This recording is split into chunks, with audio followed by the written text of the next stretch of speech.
Hello, c'est Mouna, j'espère que vous allez bien. On se retrouve aujourd'hui pour le tutoriel de la robe Océane. Donc le patron Océane peut être cousu ou en version robe ou en version top. Dans le tuto vidéo, j'ai cousu la version robe que je porte là ici sur moi.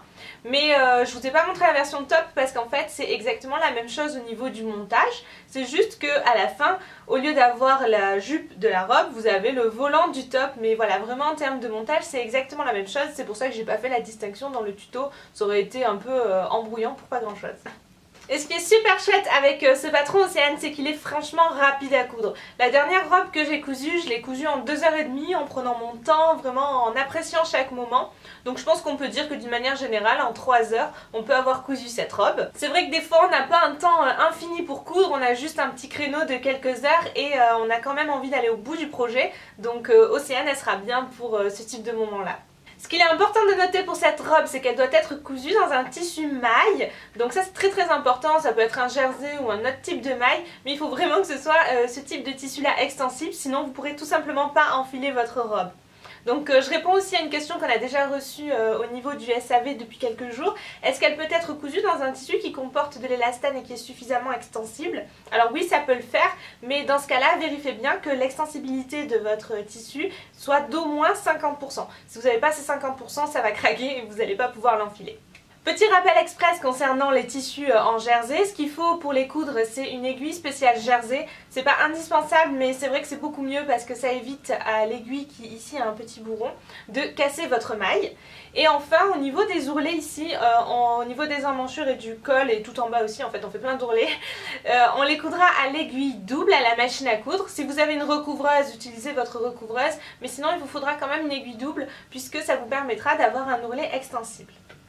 Comme à chaque fois, je vous mets en barre d'infos de la vidéo les liens directs vers les patrons, les tissus utilisés, le matériel si vous en avez besoin. Donc n'hésitez pas à la dérouler en cliquant sur plus, comme ça vous avez toutes les infos qui s'affichent. Et on peut attaquer tout de suite le tutoriel. Et on commence par une étape de préparation. Donc ici on va venir cranter le milieu de toutes les pièces qui ont été coupées au pli, c'est-à-dire le dos et les deux jupes. Puis j'ai déjà thermocollé la parementure en utilisant du thermocollant spécial maille. En fait le thermocollant spécial maille, il permet donc d'apporter de la tenue tout en gardant l'élasticité du tissu, ce qui est quand même un peu le but lorsqu'on coud du jersey.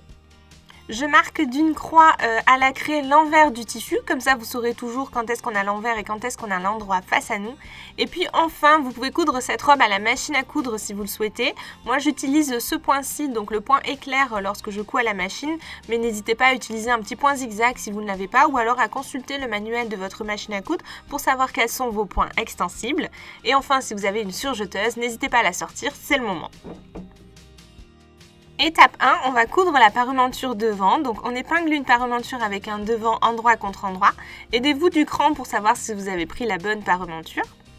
On épingle sur tout le long et on va aller coudre ici. Donc voilà ce que ça fait une couture à la machine avec le point éclair. C'est donc une couture, je vous le disais, qui est extensible et c'est ça qui est intéressant ici. Une fois que c'est fait, on va venir coucher le surplus de couture vers la parementure au fer à repasser. Puis on ira réaliser une petite sous-piqûre. Donc en fait, c'est une couture qu'on va faire ici au point droit. Là, je l'ai faite en blanc pour qu'elle se voit bien. On l'a fait à 1 ou 2 mm de la couture précédente sur le surplus de couture. On la voit jamais sur le devant, mais ça permet à la parementure de mieux se tenir en place et donc en l'occurrence de mieux tenir vers l'intérieur du vêtement. À ce propos, on va venir rabattre la parementure vers l'envers de notre vêtement et donner un petit coup de fer pour la maintenir bien en place. Au passage, si vous remarquez, vous allez avoir un petit triangle comme ça de surplus de couture qui dépasse en bas de votre parementure. Donc ou bien ne vous en préoccupez pas, ou bien recoupez-le tout simplement. Maintenant, on va aller former les 3 plis du devant. Donc tous nos plis vont être orientés vers le milieu devant. Et pour ça, on va faire coïncider chaque cran extérieur avec son cran intérieur. Donc là, j'ai l'endroit du tissu face à moi. Je viens replier mon tissu comme ceci en faisant coïncider mes crans entre eux. Je positionne une épingle dans la continuité du cran. Et en fait, selon le sens vers lequel je vais venir rabattre le pli du dessous, le pli qu'on voit sur le dessus va être orienté dans un sens ou dans l'autre. Donc là, on a dit qu'on voulait que le pli soit orienté vers le milieu devant. Donc je me rabats bien comme ceci et je vais épingler afin que mon pli tienne bien en place.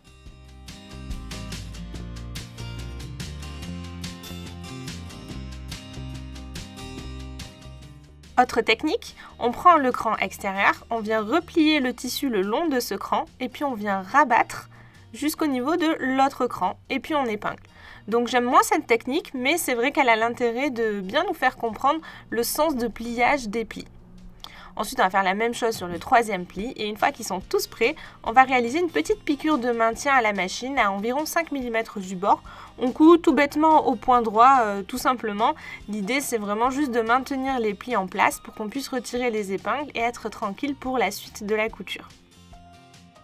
Maintenant, on va aller former le devant. Donc en fait, sur vos pièces, vous avez des doubles crans, aussi bien sur le devant que sur chacune des parementures. Et en fait, les doubles crans symbolisent le milieu devant. Là ici, je commence par épingler mes milieux devant de parementure et de devant entre eux, comme ça ils tiennent bien en place. Et puis ensuite, je vais positionner un devant sur l'autre en faisant coïncider mes fameux milieux devant entre eux. Donc là, j'ai l'endroit du tissu face à moi. Et puis ensuite, je viens épingler bord à bord l'excédent ici. Donc l'idée, c'est vraiment de ne pas tirer sur le tissu, simplement le poser et l'épingler. Ainsi, je viens de reformer en fait la croisure du devant. Et puis, vous pouvez ou bien laisser des épingles comme ceci, c'est ce que je vais faire moi, ou alors venir coudre rapidement un petit point de bâti à la main ou à la machine afin de pouvoir retirer les épingles et maintenir quand même votre devant en place. Ensuite, on va laisser le devant de côté et on va venir réaliser la finition d'encolure dos. Donc là, on va faire au plus simple, c'est-à-dire qu'on va faire un petit ourlet à l'aiguille double. Donc pour ça, envers du tissu face à moi, je viens tracer une ligne à 2 cm du bord. Puis je vais aller à la machine à coudre, j'allais dire non. Puis je vais au fer à repasser et je vais venir replier mon tissu comme ceci pour arriver contre ma ligne et marquer le pli au fer à repasser. Au niveau des arrondis, vous allez voir, ça tire un peu sur le tissu, c'est normal. N'hésitez pas à tirer un petit peu, c'est fait pour.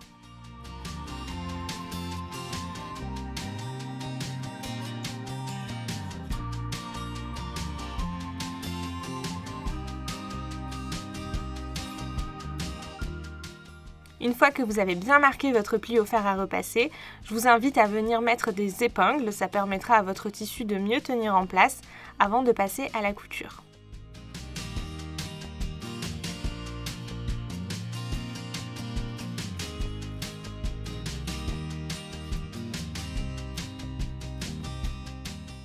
Donc on va coudre notre ourlet à l'aiguille double. Je vous mets le lien vers le tuto sur l'utilisation d'une aiguille double en barre d'infos de la vidéo. Mais ce qu'il y a d'important à se rappeler quand on coud à l'aiguille double, c'est qu'on coud toujours avec l'endroit face à nous. Donc là, on va venir se remettre endroit face à nous avant d'aller passer sous la machine à coudre. Voici ce que ça donne une fois cousu, donc ça c'est sur l'endroit. Et sur l'envers, vous avez un espèce de petit zigzag qui se forme et qui vient garantir l'extensibilité de votre couture. Maintenant, on va aller coudre les épaules de notre robe. Donc là, j'ai l'endroit du devant face à moi. Je déplie la parementure, je prends le dos et je viens épingler l'épaule dos avec l'épaule devant, endroit contre endroit, sans épingler la parementure.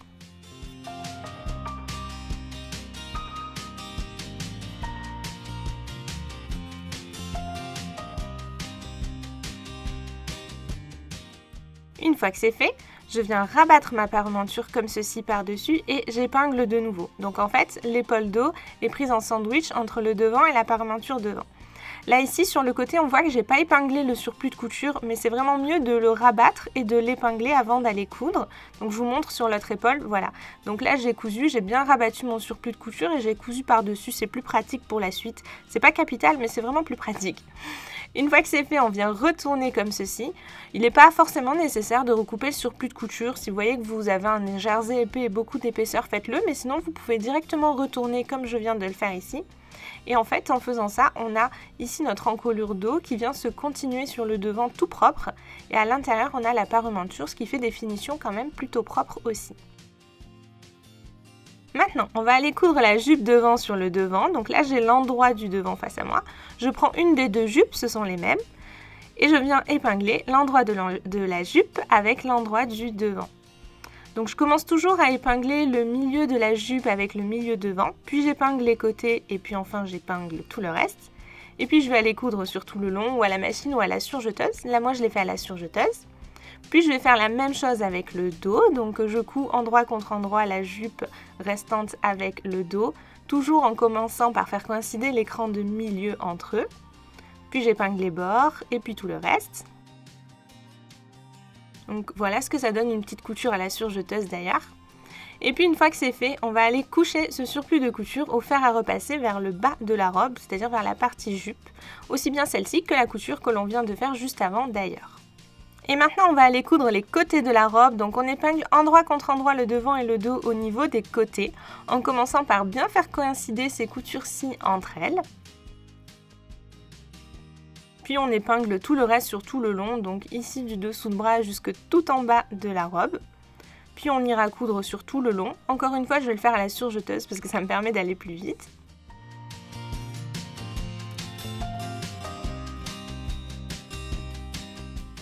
Et puis, une fois que c'est cousu, on va aller coucher le surplus de couture au fer à repasser vers le dos.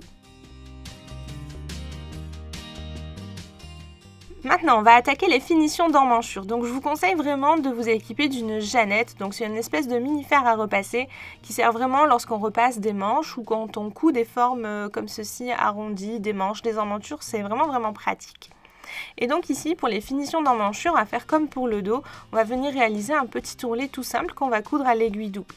Donc il y aurait d'autres techniques qu'on pourrait faire, on pourrait poser un biais, mais l'idée de cette robe c'était de faire une robe rapide et facile à coudre pour les débutants. C'est pour ça que j'ai choisi cette technique là. Donc là ici on me voit en train de recouper en diagonale le surplus de couture. C'est tout simplement parce que quand je viens replier le tissu pour arriver contre ma ligne, j'avais un petit bout de surplus de couture qui dépassait, je trouve que c'était pas très joli, donc je l'ai recoupé en diagonale. N'hésitez pas à faire pareil si cela vous arrive à vous aussi.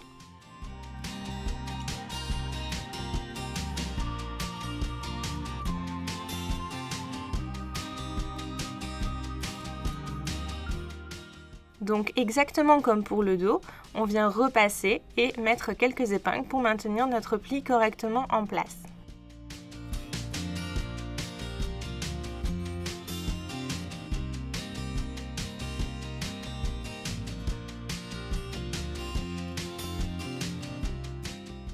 Une fois que c'est terminé, je me remets sur l'endroit, puisqu'on va aller coudre, comme je vous le disais, à l'aiguille double et qu'on a besoin de coudre endroit face à nous avec une aiguille double.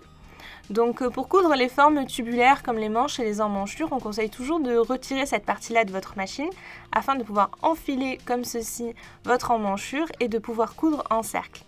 On conseille aussi toujours de commencer et d'arrêter notre couture au niveau du dessous de bras, puisque ainsi on ne verra pas le point d'arrêt en fait. Et enfin, faites des tests sur une chute, mais pour ma part, quand je couds à l'aiguille double avec cette aiguille-là, je couds non pas en suivant la ligne des 1 cm sur le côté, mais je couds à la largeur de mon pied presseur. Je sais que c'est vraiment la bonne largeur pour que mon point soit joli, aussi bien sur l'endroit que sur l'envers. Donc je vous le dis, faites des tests, peut-être que vous aussi la largeur de votre pied presseur ce sera la largeur idéale, peut-être qu'il faudra moins ou plus. Voilà, faudra vraiment pas hésiter à ajuster en fonction de votre aiguille, de votre machine et aussi de vos goûts.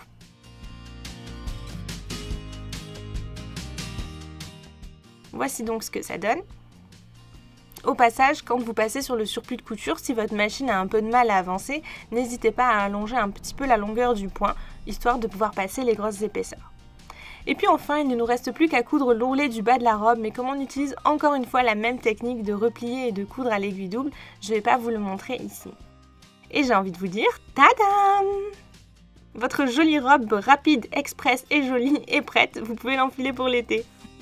Et voilà, ce tuto est terminé, j'espère qu'il vous a plu et qu'il vous aidera à coudre votre robe Océane. Moi je sais que c'est un patron que j'adore vraiment beaucoup et que je m'en coudre des tas pour cet été. J'espère que vous aussi vous en ferez autant. N'hésitez pas aussi à partager avec nous vos créations sur les réseaux sociaux, notamment je pense à Instagram en utilisant le hashtag RobeOcéane, puisque certes ça nous permet de les voir, mais aussi sur notre site internet quand vous voulez voir plus de photos, il y a un petit lien qui amène directement sur Instagram avec le hashtag RobeOcéane et vous pouvez voir toutes les réalisations de nos clientes. Ça permet voilà, d'inspirer, d'avoir toujours plus d'idées et puis de partager un petit peu vos créations autour de la communauté couture. Donc voilà, n'hésitez vraiment pas à partager vos créations avec nous. Sur ce, je vous embrasse, amusez-vous bien et je vous dis à bientôt pour une nouvelle vidéo. Ciao!